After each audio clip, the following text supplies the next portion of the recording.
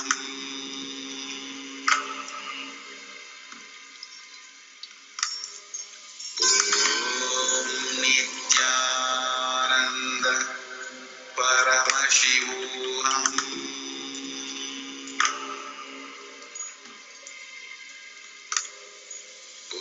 Om Nityananda Paramashivoham.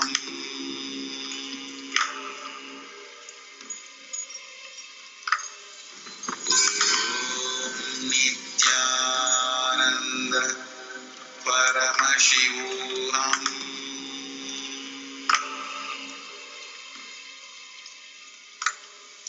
Om Nityananda Paramashivoham.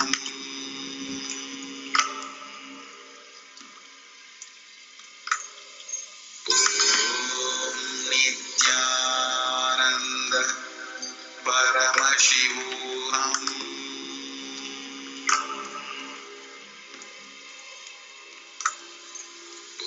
Om Nityananda Paramashivoham.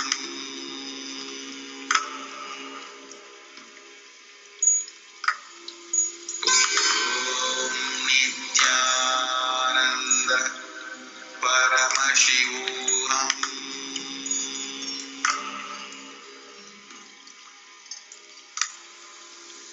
Om Nityananda Paramashivoham.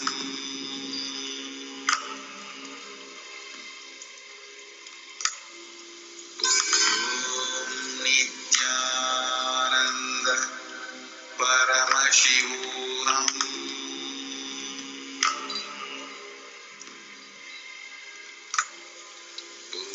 Om Nityananda Paramashivoham.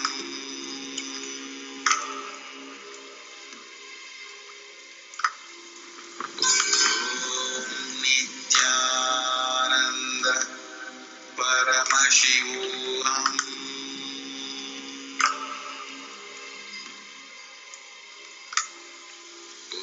Om Nityananda Paramashivoham.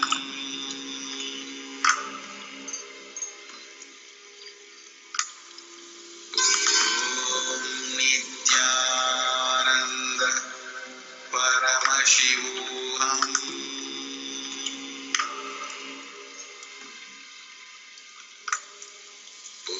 Om Nityananda Paramashivoham.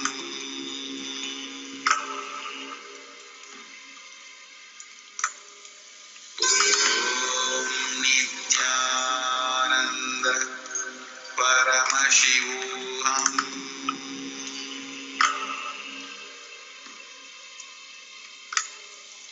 Om Nityananda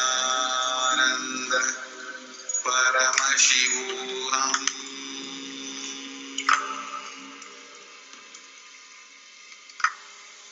Om Nityananda Paramashivoham.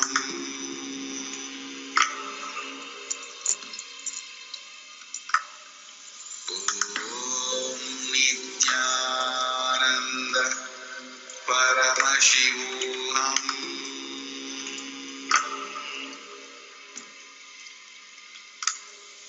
Om Nityananda Paramashivoham.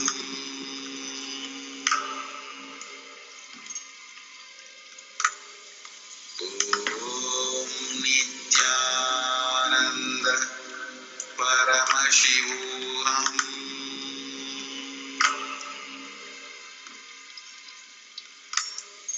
Om Nityananda Paramashivoham.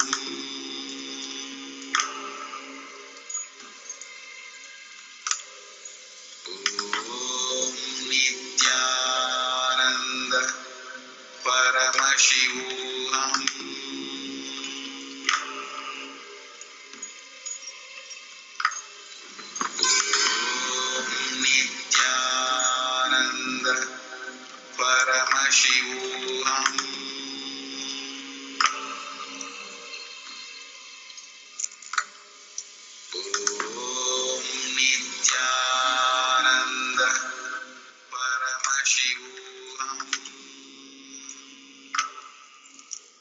Now bring the incomplete part of you in the mirror to completion, Purnatva, with a new cognition, from a new cognition, a powerful cognition that is rooted from the truth.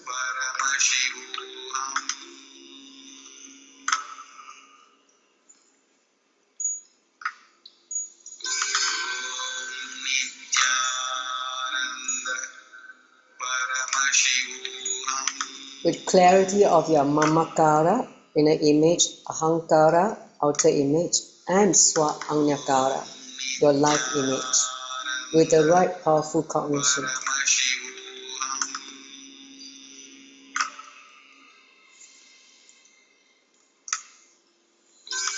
Om Shanti Shanti Shanti.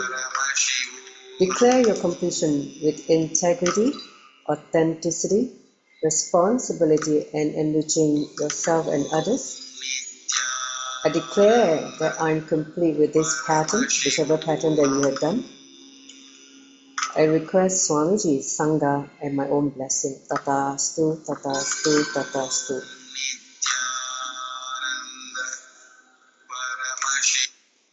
So all of you declare the completion from whatever pattern that you have worked on. So when you're done, you can slowly, very slowly open your eyes, remove the eye band, or take just drop the mirror if you're using the mirror. So how was it? Good? There are only 2 days in a year. Huh? No. How was it, Paul? Huh? Good. I mean, definitely, yeah, the powerful connection would just naturally come, and then you feel that, that yes, it's always perhaps like by myself, I'm unable to keep like such a powerful space like when we were in PSS, right? So yeah, then that kind of delusions come again, or in terms of my root pattern. So but after doing this, then immediately you go back to that completion space, and that like somehow like we forget and then we come back, forget and then come back. So that was good. That's great. You? Yeah. What for me was very important thing of the meditation, how to be more responsible in that particular area of your life, why it happened, why you didn't stand up for it, what you should have been the response, how we should have reacted. So I just try to tell the full story again and again. So what is the feedback I get from the other side? Why I did, why you acted like this? So it was something which is very, in fact, it could have been done all the while, but since that we came here now that we know this is another good way to correct your whatever ways you are having now. Your patterns, huh? Patterns we can change in such a simplified manner if you just concentrate and see exactly why the thing happened and why is it continuously happening. Why continuously happening is where you will get the answer. If you correctly ask the question, then definitely there will be a way to come out of it. So I felt that I took a special vow and to get it corrected, because that is true at the end of the program was very good. Excellent. So do you all feel lighter after this completion? Do you feel like a load off the chest? You feel that your being is so much lighter? Yes? That's great. Awesome. Let's go to the next few slides and wrap it up. Okay, so before we close, we're going to have a special Hanuman Puja on Hanuman's Jayanti on the 12th of April, next Saturday. So if you are available, please come to the center. We're going to celebrate Hanuman's Jayanti. Okay, next slide. Then, as usual, we always have the spiritual healing and manifesting Shakti on Tuesday. Every Tuesday, please do join. If you have people who needs help, you can also bring them here. Next slide. So those of you who haven't been aware that this possibility of becoming an e-citizen of Kailasa, please let us know. We will be more than happy to walk you through what it means, what are the benefits of becoming an e-citizen of Kailasa. You can even talk to any of the Raja Sabha members, people who have attended Paramashiva Sena program, and they'll be more than happy to walk you through the details of how to become basically from this booklet, the citizenship guide. Okay, next. So finally, this is the new book that we're going to be working, The Essence of Living Enlightenment, which is based on the 4 tattva: integrity, authenticity, responsibility, and enriching. So we'll start next week, The Essence of Living Enlightenment, on the 9th of April, same time. So we look forward to seeing all of you back here for another new series of this new book. So with that, let's conclude with the Puna mantra. Om Purnamada Purnamidam Purnat Purnamudachyate Purnasya Purnamadaya Purnameva Vashishyate. Om Shanti Shanti Shanti. Hari Om Tat Sat Saubham Bhagavashi Nityananda Paramashiva Paruka Paramastu. Om Nityanandam. Thank you for all the time spent. Nityanandam. You can stop the record. See you next week.